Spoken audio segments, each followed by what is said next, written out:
Welcome along to the February webinar for Griffiths to Kock Racing.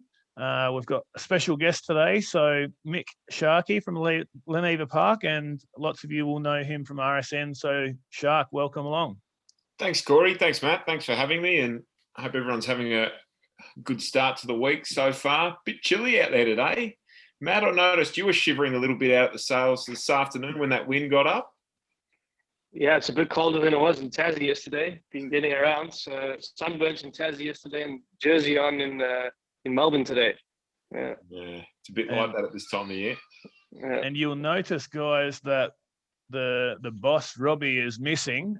He will be in soon. He got stuck in traffic coming back. He's been at the sales in Tassie today. He got back from the sales, went across to do some inspecting. Then he had a meeting, and now he's on his way into the webinar. So we will start off with Sharkie, and obviously Matt's across everything anyway. So we'll get underway. And first things first, obviously with such an esteemed guest, Shark, we do want to speak horse racing with you. And Leneva Park, firstly, how did you come about that role? I guess the guy that's on the radio to, being in charge of a massive operation. How did it come about? Corey, it's something I've probably been quietly working towards for probably the last 6 or 7 years. Most people would have seen me in some of my media roles at one point or another in the last, it's coming up 15 years now. That's depressing. Over that period, and done lots of radio and TV and print and whatnot. But I think the thing that's always excited me most about the industry, other than backing a winner, is the breeding industry and the bloodstock trading side of things. So I've been quietly chipping away for quite a while now, breeding some horses and upskilling and doing courses and whatnot, with the hope that I might be able to graduate one day into a role on the bloodstock side of things. And last few years I've been working with Brad Spicer, and during COVID I had the great idea to leave there and have a ponder in the middle of a pandemic what my next move might be. And gratefully, phone rang a few days later, and Leneva Park called and said, "Listen, we're about to advertise for a bloodstock manager. We had a look into your background, and we'd love you to come on board and have a look at the job." So that was June last year. So we're coming up just about 9 months now, which time flies really quickly. But loving every minute of it. Really good young business, family business. Family owned and family run. I think half the Vandersloot family lives on the property, which is good. So, and the staff are a terrific bunch of people. So we've got two aspects to our business. We've got a pre-training farm at Longwood, which is a 240-acre farm just south of Euroa, sort of in between Avenel and Euroa, for those who know the Hume Highway. And we've recently taken over the lease at the property formerly known as Aquis, which before that was known as Seymour Park. It's owned by Darren Thomas and Mark Pilkington, who are Seymour Bloodstock. So we've taken over that stallion business and inherited a couple of stallions post-Aquis, Lean Mean Machine and Royal Meeting. And recently, really excited to announce a couple of weeks ago that we've acquired Fierce Impact from 2021 on. But first, he'll race for us this year. He'll kick off late March in the George Rider, and he'll be wearing the Leneva Park colours, black and green. So we're looking forward to seeing those colours on a 3-time Group 1 winner on the track before he arrives at stud. So lots of things happening in our business. Very exciting time, I think, for the bloodstock industry as a whole in Australia, with record yearling sale prices and some real strength and positivity around the thoroughbred industry as a whole. I think there's been some good changes in the last few years around horse welfare and sort of trying to reach that market that's not traditionally rusted on racing fans, and try to show them that our sport is a good sport and an ethical sport. And I think the industry is doing a decent job of that, which gives the market confidence. Yeah, and obviously it's easy to set out with the goals of, we're going to do this and we're going to do that, but you've had a lot of success early, and you're actually getting large numbers with the pre-training, really good reports coming back from the pre-training. And obviously now going into the stallion game, there's a really good vibe around the industry for Leneva Park. How did, I guess, is it just down to hard work, or is it, you've got the right people on board at the right times to, just on that, guys, if anyone has any questions for Mick, he will only be on for the first 15 minutes of the webinar. So if you guys wanted questions, Leneva Park specific or to Shark, please send them through now, and I can make sure that we get him to answer those. But yeah, I guess Sharkie, what's the I guess the dream? How do you make it a reality? I think hard work is definitely a part of it. No matter what you do, I think you've got to go at it seriously and professionally, and that goes a long way. Still doesn't guarantee success, particularly in the thoroughbred industry, but it certainly helps. With our pre-training business at Longwood, a big factor there was buying the actual property itself and the facilities that were already in existence there. Some of the viewers might remember a property called Rockmount. It was quite a renowned pre-training venue. Look, it had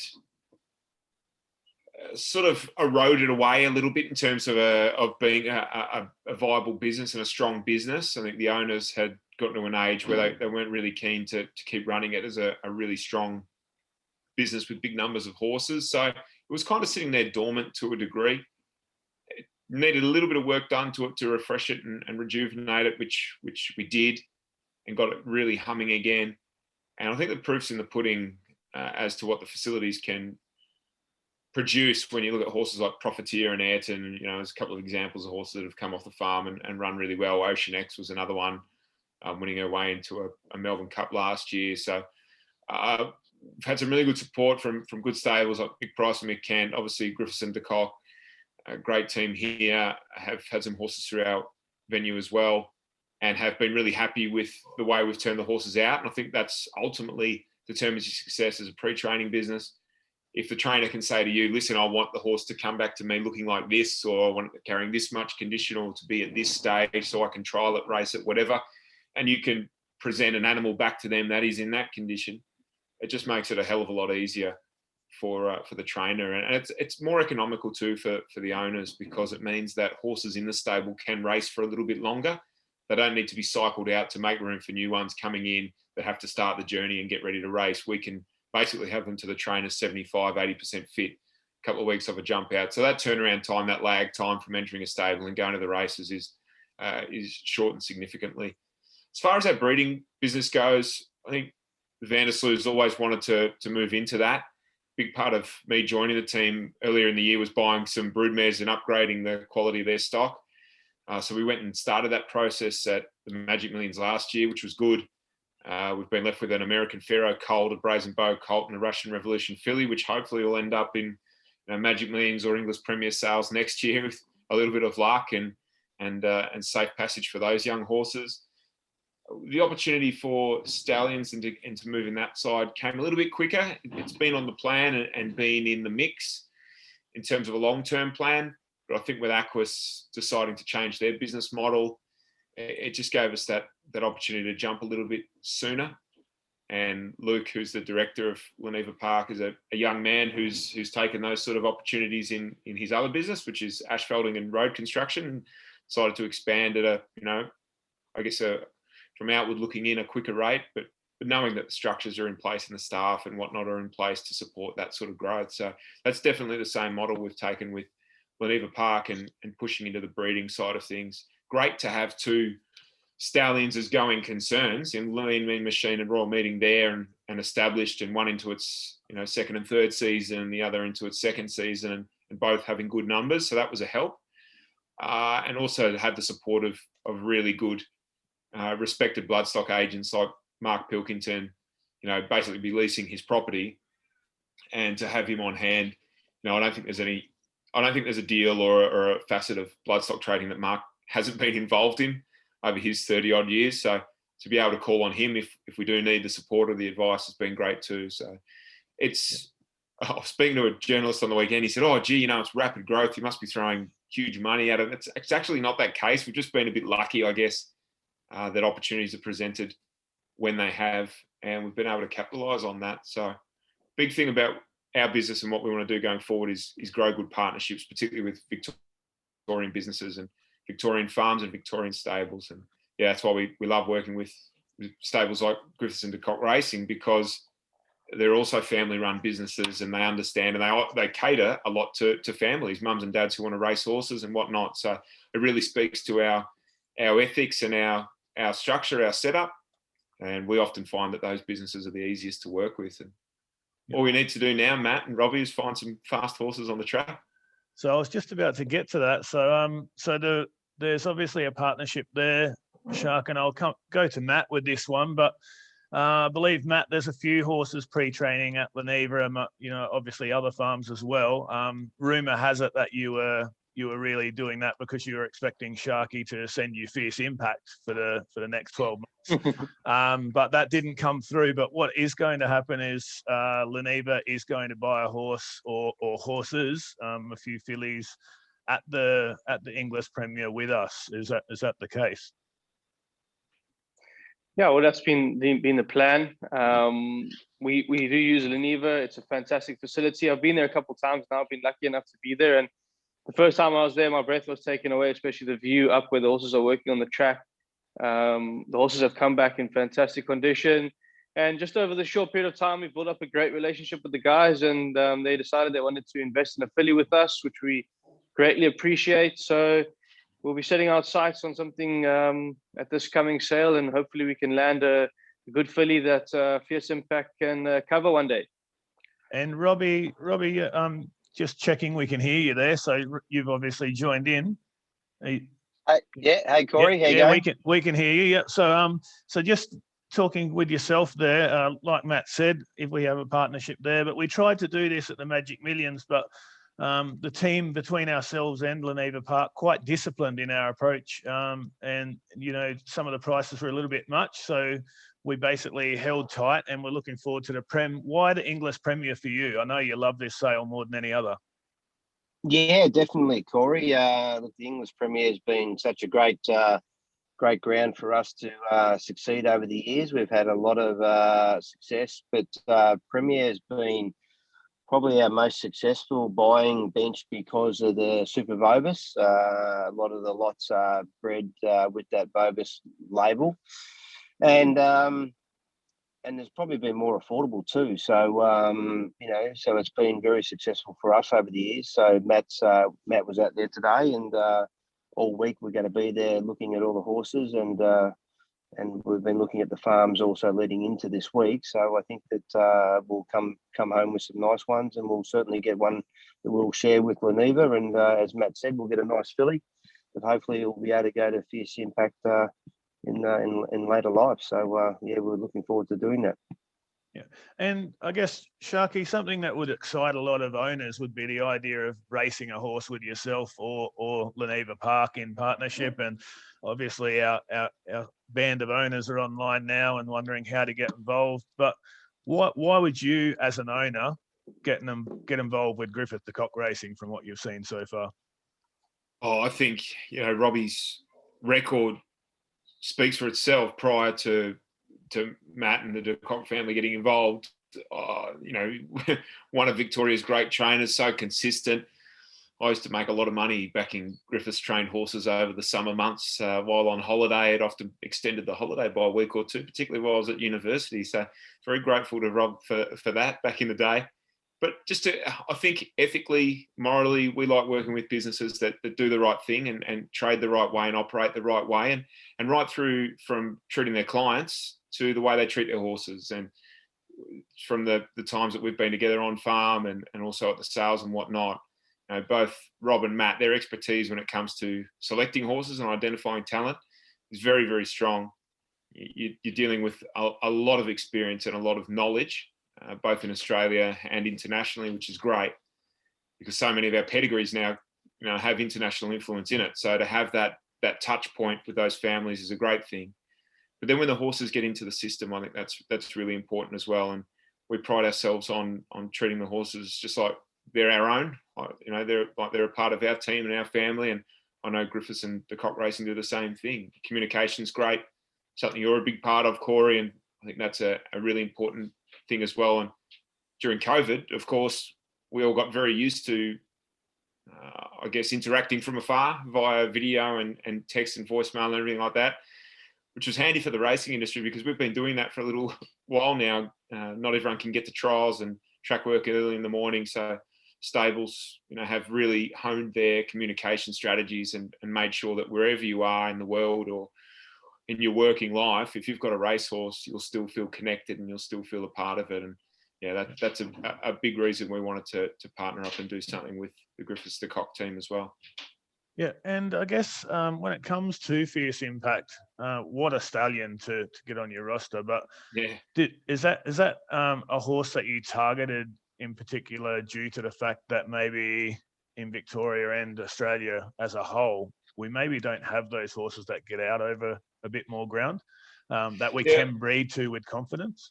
Yeah, I think so. And look, for us, a business of our sort of age and maturity, we don't have the money that Newgate has to go and pay, tens of millions of dollars for a 2-year-old Golden Slipper favourite. We simply can't do that at this point of our game. So you have to think a little bit creatively. And to be able to get into the market with a horse like Fierce Impact, who's already a 3-time Group 1 winner, and 2019-20 he was the champion middle distance horse of Australia. So it's a fair old CV that he's got. And if you look up Deep Impact, I think he's had, off the top of my head, I think it was 157 individual stakes winners globally. It's just a phenomenal amount. And Fierce Impact's actually one of his top 5 all-time performers. So it's a great get for us. The record speaks for itself. Physically, I think this horse is going to be more suitable to the Australian market than, say, other Deep Impact stallions that have come before him. He's from an American dam line. He's not a big, huge, hulking horse. He's very athletic. He was a $900,000 foal, which is just incredible when he was sold as a foal.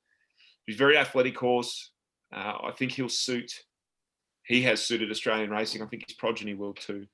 I think he'll be able to train or be able to produce a horse that can be trained to win a 2-year-old race sort of later in the season, and then train on and really have an impact, pardon the pun, at 3 and 4, just like he has really. And give you that maturity and that longevity of career that just goes so well. It really works hand in hand. I'm sure, Robbie, you can attest to this as well with the VOBA system. With those bonus races and those VOBAS race days, you can be running in these races for year after year after year till you're a 6, 7, 8-year-old, and you're still running for big money. And I think that's a great aspect of Victorian racing that owners can really take advantage of, and we're hoping breeders will see that potential and that value in Fierce Impact.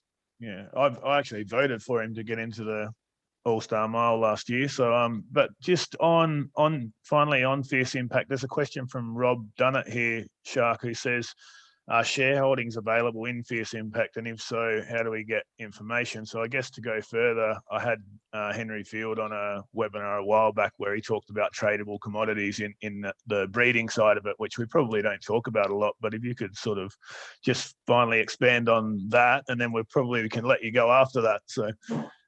Yeah, absolutely. Well, it's, you read about it all the time when stallions get bought off the track or colts get bought off the track that they're syndicated, and often it's behind closed doors and within a select few traders and investors that get that opportunity.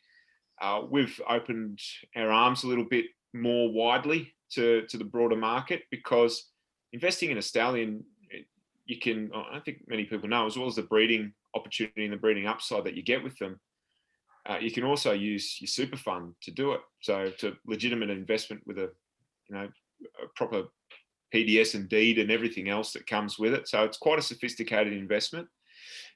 In the case of Fierce Impact, yes, there are some limited shares available, and that takes in his racing upside that's ahead of him. So I think Matt Smith's planned for 4 Group 1 races before the end of the season. He'll probably wrap up, I'd say, at the latest, going into that sort of Doomben Cup timeline. But you've got an immediate opportunity to race in Group 1 races, and then you've got the beautiful breeding upside with this stallion and a couple of noms for the first few years and then ongoing. So we think it's a really good value package. We've had quite a few Victorian breeders get behind us and want to get involved in him. There's still a little bit of room left. And if anyone wants to discuss it or learn a little bit more about how you would invest in a stallion, probably the best way is via email, and you can get me at mick@lenevapark.com.au, and all our contact details are on the Leneva Park website if you ever want to get in touch. Awesome. And just to wrap up, so we thank you for your time, but I've just got Luke Winnie has said the whiting are going good in Port Phillip Bay, and he's wondering if you're missing out because of your new role. Yes, Lukey boy. He was, Luke's good horse, Rob, Angelic, was that Angelic Light that he had? Yes, correct. Angelic Light. She was very good. Should have won a couple of Group 1s, in particular the Manikato, where the protest went for about 45 minutes and should have been upheld when Lincoln Rupee held on to the Manikato, much to our disappointment. But anyway, yes, Angelic Light, she was outstanding there. I'll tell you what, $30,000. Yeah. If you want to celebrate, or you want a person in a horse with you that has some success, you probably want Luke in there, because I had the good fortune of meeting Luke a few times and having a few drinks with him over the journey through a mutual friend. And when Angelic managed to win races, there was some, well, let's just say there was some colourful footage from the Spa back in Ballarat. It looked very, very good. Looked good fun back there, I think. But yes, Luke, the whiting are going well at the moment. I managed to get out a little bit over summer and get some. It's my other great love, fishing. But in the last month, it's fair to say I have been a little bit pushed for time, so I need to find a window somewhere. All right, thanks very much, Shark. We know you're a busy man and you've had to rush around to get on here tonight. We do appreciate it. We will mention that you're going to be a guest speaker at the sale for us as well. We look forward to buying hopefully a couple of fillies with you as well. So thanks again, and we wish you all the best with Leneva Park and the stallion operation now. Thank you so much, Corey and Matt and Robbie. Thanks for having me on. It's been great to be a part of it. And yeah, look forward to growing a great relationship with Griffiths to Kock Racing. Thanks, mate. Thanks, Sharkie. Yes. So the big one now, guys, just probably to touch on that as well, Robbie. Obviously, we've touched on the Leneva Park partnership there, but we also have a great relationship with a lot of farms, including Newgate, Yarraman, and a few of those guys, which we're forging relationships at the moment all the time, similar to the one that we have with Leneva. And how do they come about, I guess? What's the benefits of having those relationships as a trainer? Oh, look, it's fantastic to have relationships with the farms, because having first-hand relationships with successful farms like the ones you mentioned, they're breeding champion horses year in, year out. They got first-hand experiences and relationships with the horses that they're breeding. They often retain very good fillies that they want to breed from in latter years when they're mature enough to do so. So you've got the opportunity to give your ownership group the experience of being able to race a really good filly without exposure to outlaying capital expenses to race a filly of that type of pedigree. So that's a really good opportunity for owners to say lease a well-bred filly. In Yarraman's case, it might be a Hellbent filly or I'm Invincible filly. Newgate have got a smorgasbord of some really good young sires. We've seen that with Flying Artie. They're really good, young Stan winning the Blue Diamond on the weekend. So, they've got a smorgasbord of young sires as well. So, stay in rosters at good young farms like you're talking about, studs like that. They might, retain some nice fillies that they'll keep themselves and they'll put into yards like Matt and myself that they'll retain to race, or alternatively they'll lease out. So there's a smorgasbord of opportunities while it's really good to race for successful breeders and farms like you're talking about. So there are always positive reasons why you should be training for great breeding ventures like Newgate and Yarraman and those sort of farms. Yep. And Matt, is that something that's done more readily in Australia than overseas? Is that new to you, or is that something that's just normal in every country? I think it's more utilized, Corey, and better utilized, and the facilities that the farms have to offer are far greater here than anywhere else in the world. Like Sharkie was saying earlier, we can tell Sharkie how we expect the horse to come in, if it's going to be ready to go to the trials, or if it's just having some foundation work on the treadmill, or going in the water walker or swimming. They got all the facilities to send the horse into the yard in the exact shape that me and Robbie want, and give us a good platform to launch off into the horse's campaign. Yeah. So on to Inglis Premier. there's 800 odd horses again. So we've looked at 1,200 at the Magic Millions, another 800 here. There's all the other sales. Robbie's been in Tasmania. We bought one today. How do our followers keep up with all of this, Matt? How do they keep up with what the stable's doing? There's so much happening.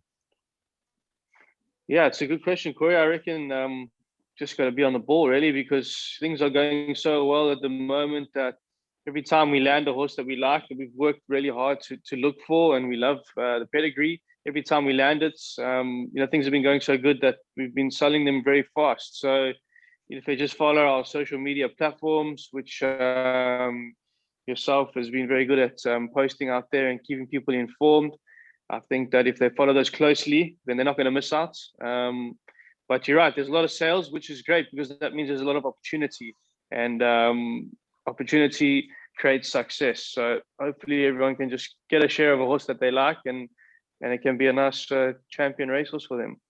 And we mentioned that this is our main sale, Robbie, but we've done it with a few sales now. And just to mention, Jack's not on because he's in Tasmania doing some work still for Robbie at the sales. So, but just to get people involved, what's the best way? So to have an exclusive ownership experience, how do they get involved with us at this stage? If they want to follow us to the Inglis Prem, how would they get involved? Yeah, good question, Corey. I think it's, those that are watching tonight and those that are following the stable in general, it's very important to keep in touch with us, via either direct communication with myself and Matt, or yourself, Corey, and Jack and Sarah at the office, and emails and so on, because I think the main reason why the sales are going so well, we bought 9 at the Gold Coast and they're nearly all sold. And the reason that is because the communication that we're getting from everyone with webinars like this, and COVID's been good to us in the sense that we've had a lot more direct communication with our ownership group through webinars and surveys and this type of communication. And we've been able to buy some beautiful horses, but we've been able to buy based on communication and feedback to what everyone wants. And that type of communication has enabled us to get the horses that everybody wants to race. And as a result of that, they've been, selling like hotcakes, which has been fantastic because we've been buying exactly what everyone wants. I mean, the American Pharaoh, what are those stats, Matt and Corey, you had? I mean, what's his stats are incredible. And any wonder this? He was first and second season leading sire in the Northern Hemisphere, and he's already got over 10 million US in earnings in his third crop. So, and that's also with Europe included. So he's doing a job on turf and on dirt.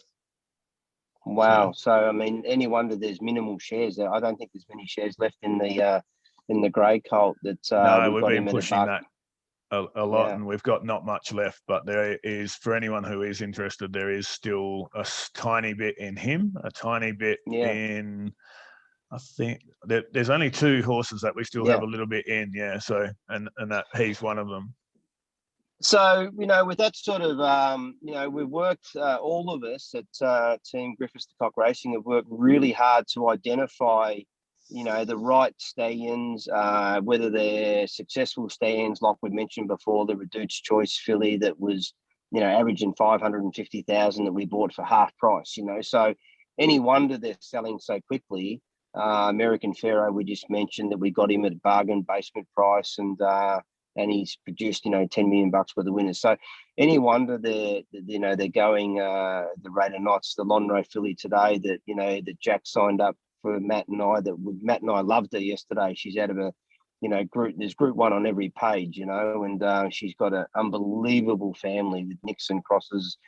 She'll be a group 1 filly. She's got, Snitzerland in the family around second to Piero in the Golden Slipper. So when you got that sort of a family, and we signed her up for 100,000 for a hammer, I mean, fillies like that will just sell like hotcakes, and one of the ones that nobody knows about yet that Matt and I bought as a young horse, we had a vision that Flying Artie was going to be a young horse that's going to really make his mark. We bought a young horse there, and next minute he comes out and has the Blue Diamond winner on the weekend. So he's one that we're going to put together, you know, and have an exclusivity to our owners. We won't put him on social media because there'll be a mad frenzy to buy him.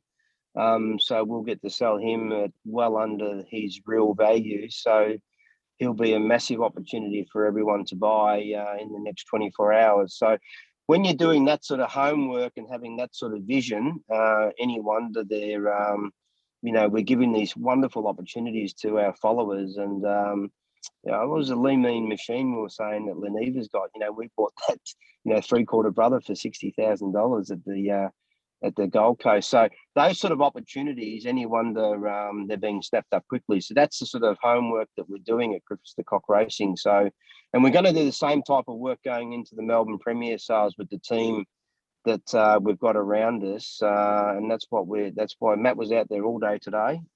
So it's a lot of work's going into it, and that's what we're about.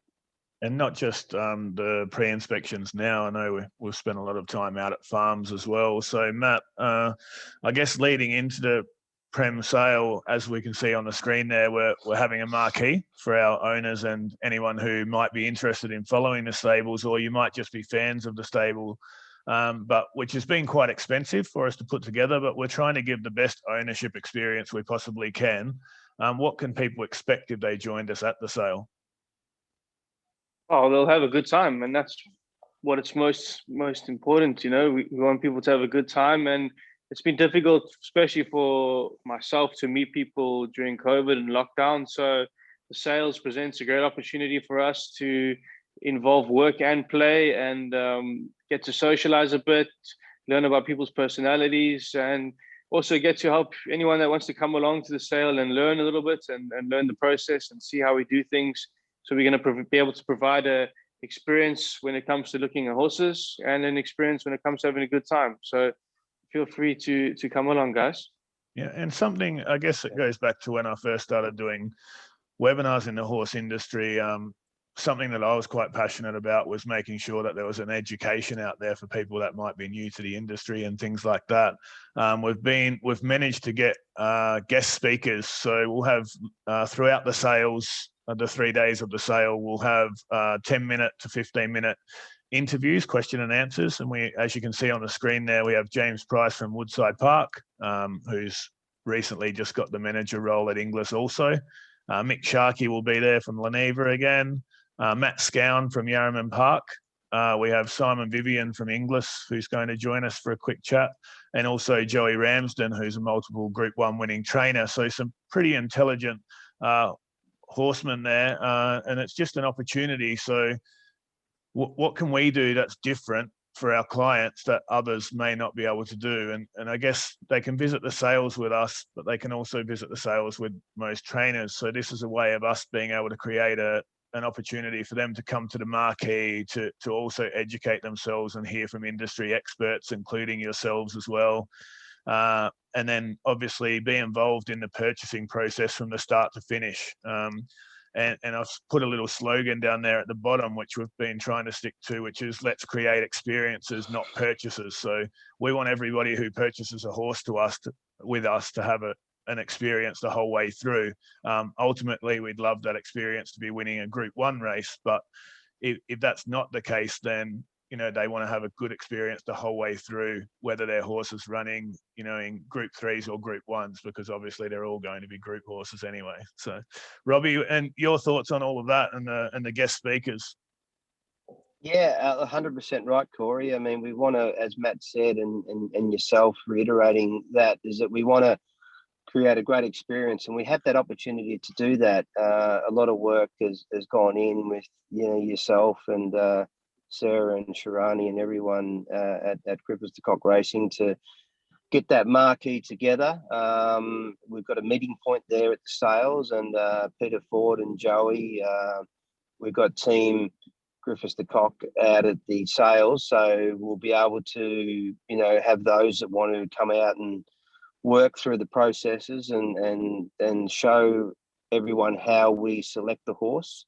Especially probably by Friday, when we've got a lot of our shortlist in order, we'll have sort of more time there to let those come around and have a bit of a look as to, what we like and what we're, ready to bid on by Sunday when the sale starts, and we'll be able to relax at the, at the end of the day, sort of between, 4 and 5 p.m. and have a beer and see how things go, and they'll be able to enjoy that experience. And then come Sunday, we'll be bidding and so on. So I think that whether they, get involved or not, they'll really enjoy the experience of how it all unfolds. And at some point in time, if they're going to dip their toe in the water, for want of better sayings, they'll absolutely love what's involved in being involved in racing. And not many people get that opportunity, and we're asking them to take their chance and come and join us, and it'll all be set up beautifully. And Matt and I are and all Team Griffiths to Kock are happy to do that. Yeah, and I've just popped a poll up there on the screen. So obviously the first question there is, will you buy with us at this sale? Now, we understand that not everybody's going to be able to buy at every sale, and we understand that. But people that are involved with the stable or interested in being involved in the stable, they're all welcome in this type of thing. And we obviously, the last few webinars have been very sales based, and that's because of the fact that it's such a busy sales period at the start of the year. But our hope, I guess, is that we can continue to give a good experience and an education to our owners and our clients ongoing, whether it's a sales period or whether it's during the year. So click away there, guys, and I'll move on to the next bit here. So we picked up one today, Robbie, you touched on it before, but a black Lonhro. So it's basically the Ferrari of horses. A black Lonhro. Everyone has that on their wish list, I would imagine, and we picked one up for 100,000, as you mentioned. Yeah. Look, Matt and I absolutely loved her yesterday when inspecting her in Tasmania. We went over to the sales and lot 69 at the Magic Millions, and she's out of a Commands mare, and the family is a really good family, Nina Haraka's family and Snitzerland's family, and they're just a really good, female family of Group 1 performers, and she's got a beautiful half sister to Morrissey. So Group exactly. Group 3 winner that's trained by Troy Corsten's half sister to him, which is pretty impressive. Yeah, exactly, and that whole family, just they're not tall. She's not a tall filly, but looks really sharp in the way she moves around, and the family just all run, and they really Lonhro's just an exceptional sire. He just has been for many years, and when you get proven blood like that out of a Commands mare, and Commands has been outstanding, and a dark Commands, blood, we've seen that before with Commanding Jewel and horses like that, and Extension of Time, was second in Group 1 level. Nina Haraka was a Group 1 winner by far, and we've seen that in Melbourne. And then the fourth dam is the family of Snitzerland, and we've seen her run so well, running place to Piero in the Golden Slipper. So, and all of those are great females. So it's a great females family, and she's beautiful black filly by Lonhro. So, there's a lot of ticks there. I think a filly like that would have probably made 200,000 in Victoria on the mainland, but plus, I would say. Yeah, because some of those horses, for some reason, they tend to, different areas are very parochial to their own, and you often see a horse in New Zealand is very parochial to New Zealand blood, and in Tasmania, you're probably very parochial to your own sort of needs further, like, Mystique Journey and things like that. And I think a Lonhro would have sold a lot better had it been on the mainland, or, New South Wales or Victorian based. I think Matt and I did really well buying her for 100 grand. We're prepared to pay a lot more for her, and so I think that she'll sell very quickly, and she should, because I think she was a really good buy and a proven pedigree. and it's a second foal, and I believe that Adam Trinder's a fan of the first foal, which is now a 2-year-old. And if you read the page here, you've got like just looking at the top part of the page, if you name these names, Sir Tristram, Mr. Prospector, Danzig, Cotter Hill House, Danehill, 8 Carat, Zabeel, Octagonal, Commands, like this. It's the who's who in this pedigree of racehorses. So I guess the question is there any left? I know that you had a couple of clients that were banging your door down, and I actually don't know how much is left in this because you had a couple still to wrap up. So is there any left now, Robbie?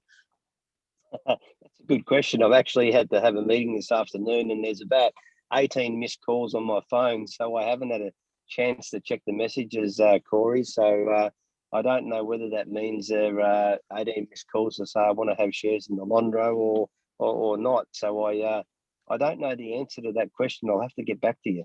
Yeah, that's so if you are interested, guys, still email us through, and obviously I'll check up with Robbie tomorrow. I knew that was going to be the case. And Matt, recent purchases. So we picked up a Russian Revolution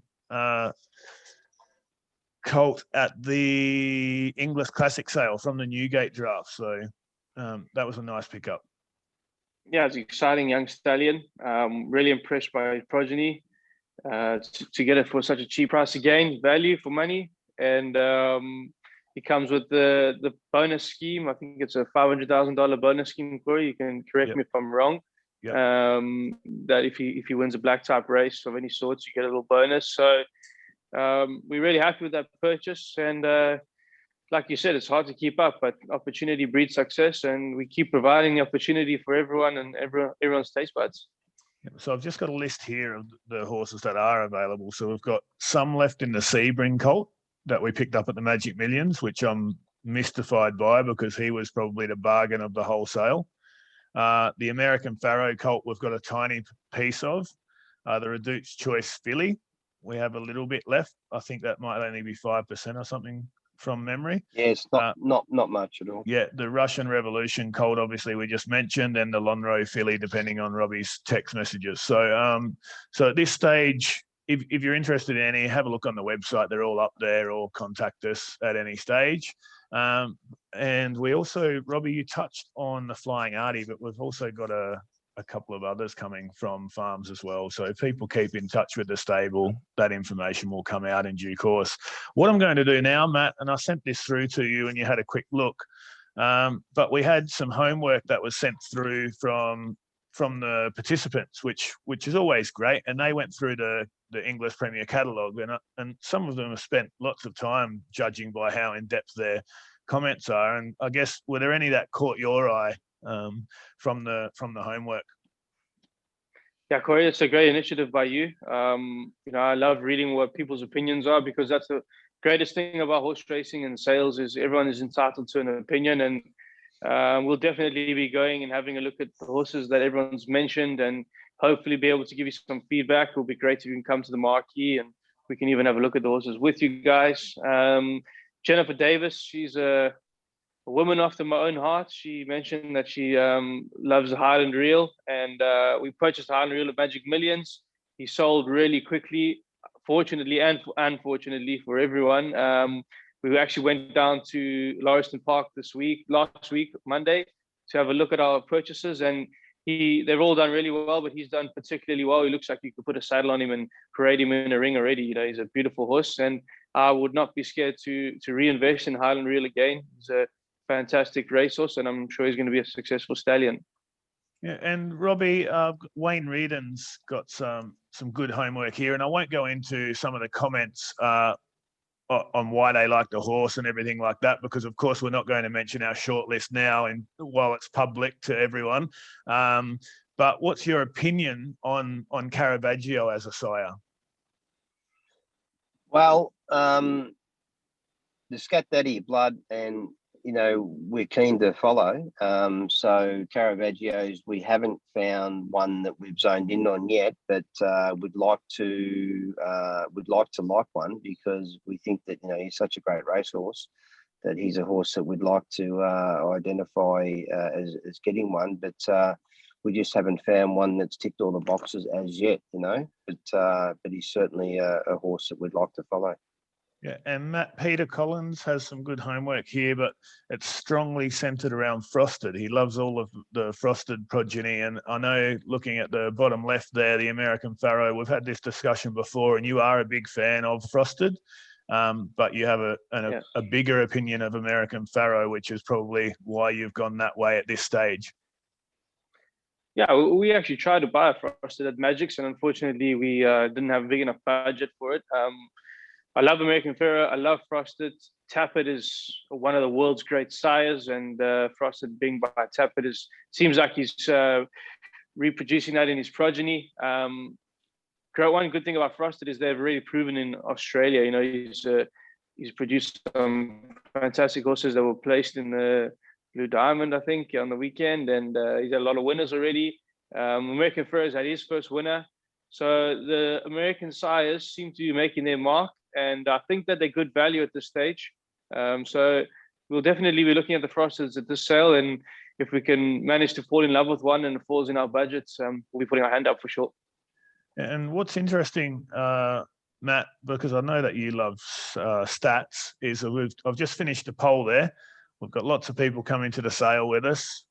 Sprinter milers have been the most popular. But something that really stood out to me is that 100% of our votes were for fillies. So I guess, why would you buy a filly and why would you buy a colt? What would be your reasons for buying either? Yeah, well, obviously the filly has always got residual value. So you always try and buy a filly with a decent page, knowing that whether or not she's a successful racehorse, she always has value after her racing career. And the colt is a bit of a jackpot, a bit of a lucky packet, because if you strike a colt that turns out to be a black type winner, a group race winner, or kick on to win a Group 1, or then you've won the Holy Grail, you've won the jackpot. You know, those horses get syndicated for $10 million and more. But if they don't make it, you'll have to geld them, and they could end up a very cheap gelding. So there's pluses and there's pros and cons for each. Interesting to see that people like fillies. I'm a fillies man. I think it's a safer bet, but that's not to say, you know, if you like more colts, that's just the way it works out. But very interesting, Corey. I love the polls and love the feedback. Yeah, and I mean, it's only a small cross section, of course. So, but it is interesting all the same. Robbie, a couple of other good bits of homework here I wanted to mention. John Pompey has done a fair bit of research here, and he likes the Maurice progeny. So, you know, Japanese sire. The Japanese sires are starting to, as mentioned earlier, Deep Impact with Fierce Impact and Sharkie. But what are your thoughts on Maurice and I guess all of the other Japanese progeny as well? Oh, we tried to buy Maurice last year and didn't have any luck. We were underbidder on a couple, and I think that the Japanese have invested so much money in racing full stop that there's certainly, you know, people to follow, and we've seen that with Lord Kanaloa and Deep Impact and so many others, you know. So Maurice and other stallions from Japan, you must follow. He was such a fantastic racehorse, and you know, he won so many Group 1s in so many countries. He was such a tough racehorse. So we'll certainly be looking at his progeny. We have already. We just haven't found one that's ticked our boxes in terms of everything, you know, not just physical type and pedigree and genetics and budget. We just haven't been able to land one yet. But we certainly have tried, and we'll be continuing to try. So if we land one, no doubt John will be on it. Yeah, and I guess finally I'll mention one more here, but Peter Stanley likes lot 352, which is a Lonhro out of Solar Rock, obviously half sister to Galactic Rock, which you know a little bit about, Robbie. Yes. But also I guess it's a filly, so Lonhro filly, and out of a horse that you had a bit to do with. Well, fortunately for us, that filly will be coming to our stable to be trained by Matt and myself, but has actually been withdrawn from the sales because her breeder, Craig Pearce, who owned the quarterback in the pink colours, she's a beautiful filly. Matt and I looked at a Blue Gum Farm last week, and she's outstanding. She's a beautiful black filly, and from the Fastnet Rock family. And Craig is a breeder, and Craig's elected to withdraw her and keep her to race and breed from her later on. So she's been withdrawn. I didn't actually know that, but that's fantastic little plug for the stable, Robbie. So that's hot. That's hot off the hot press. off the press. That's straight from the trainer's mouth. Yeah. So yeah, she come down from Blue Gum today to go to Princeton Farm to be retained. I said so. Matt and I told Craig he's mad selling her, and she should be kept to race because she's a very good filly, and he's a breeder. So why sell a good filly? So anyway, he's elected to keep her to race her. So she'll be racing in his colours in our stable. So fantastic. So Peter, you're quite right. You're a good judge, and we get to race her. So we're very lucky. Well, what I was about to get to after that one, which Peter sort of took me aback there with, is that we will be giving a prize for the best bit of homework. So I'd suggest that Peter should get something for sure. Yep. But also, Matt, you'll have a read through a little bit further and choose one of the pieces of homework, and I can email that winner out. So we'll try and get a prize pack to the winner that Matt chooses. And I'll send Peter some sort of memorabilia as well, because I think that's a pretty outstanding bit of homework there that he's picked one that's already in the stable. So we'll finish up there with some recent runners, upcoming runners, and obviously any 2-year-olds that are standing out. We mentioned Daily Bugle last time, and he ran well again, and he's getting ready for the size produce. But Matt, are there any recent runners or upcoming runners that are worth chatting about now that you think owners might be interested in hearing? Yeah, well, we actually were a little unfortunate. We should have won a 2-year-old race at Mooney Valley about a week ago with Catalina Blue, an Air Force Blue filly, which was a lease offer in the stable. So everyone that got involved there, I think, is really excited. We saw the filly on the farm. We loved her. We struck a deal with the breeder, and she went across the line, hard held. If you go watch the replay, she definitely, in my opinion, should have won. And she's in again this week, so we'll be excited to see her run soon. I think the 2-year-olds are starting to look good. We've got a Squamosa filly that put up some good trials running. She's in tomorrow. We'll make a final decision on her if she'll run. And then we had a winning Rupert trial this morning. He trialed very excitingly. He won his trial by 4 or 5 lengths. His first time ever in the trial. So the 2-year-olds are starting to awaken and really, really looking good. Yeah.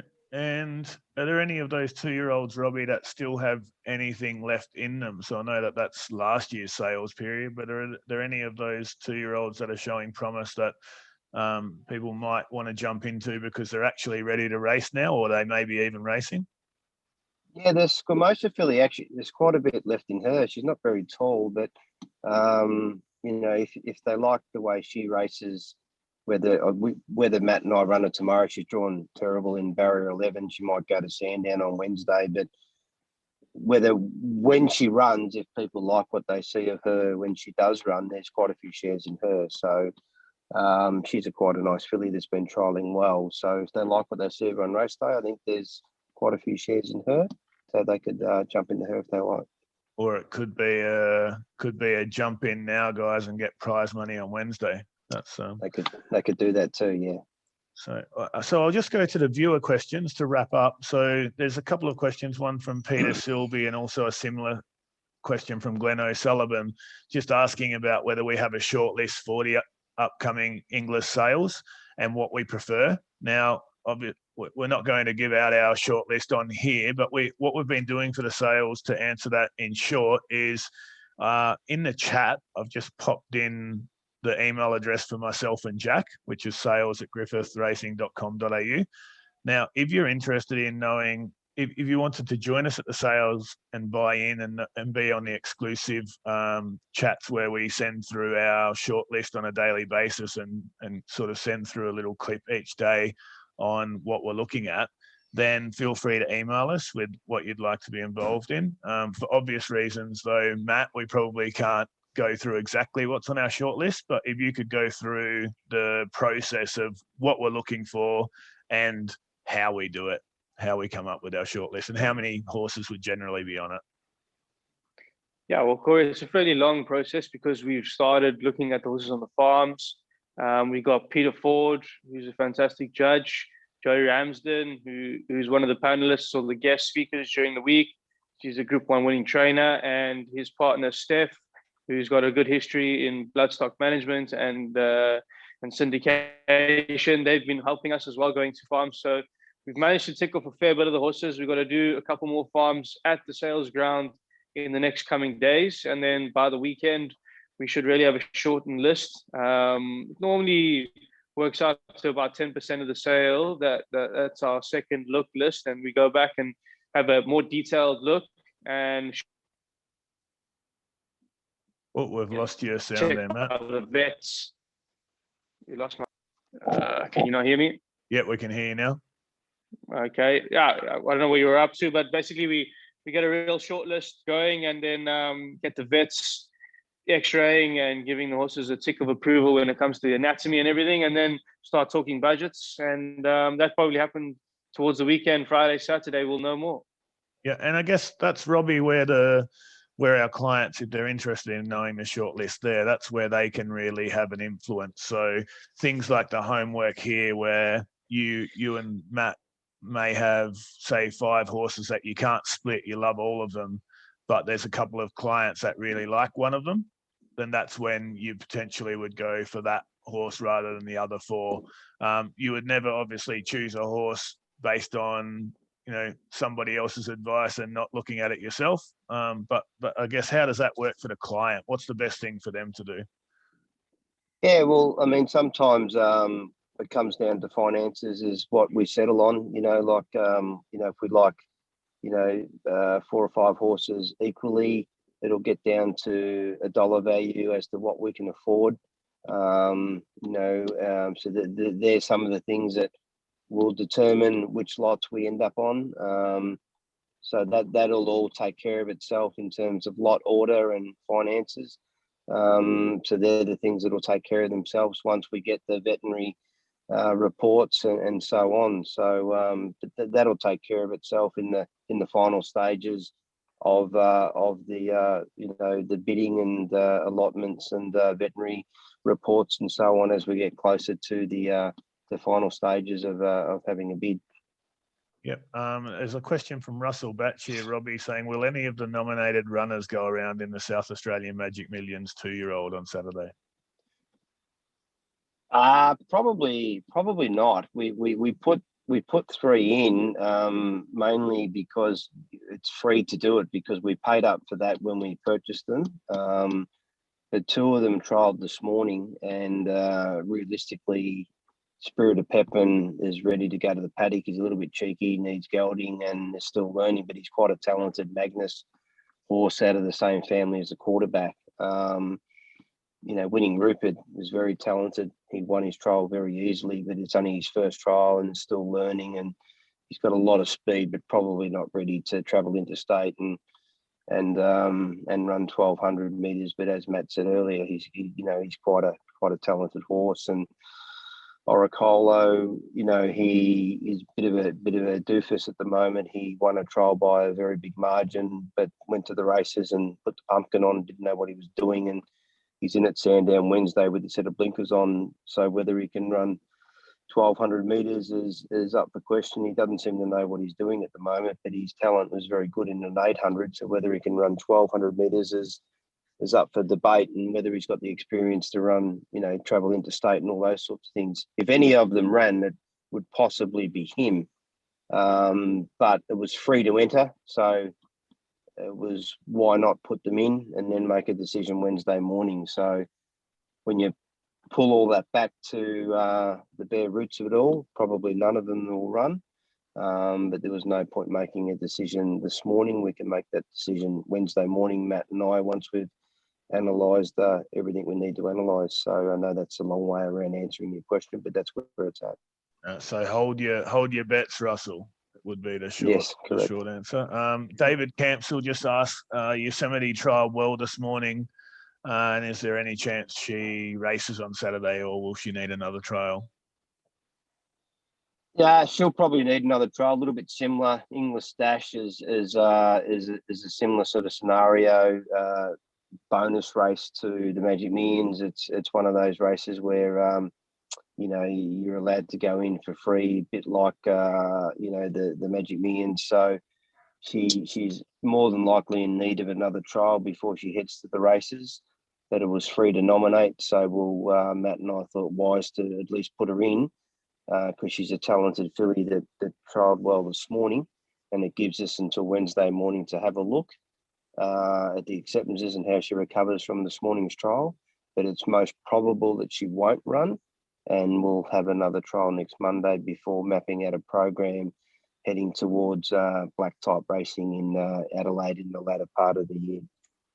Yep. And the final question. So Annette and Anthony Emerson just asked, when will Simon Vivian be at the marquee? Now, if I know Simon, he'll be popping me in all the time because he's such a fun fellow and he'd be happy to see us do well and have a chat. But to have with the meetings, so as you can see, all of the guys that are coming across will be heavily involved in the sale themselves.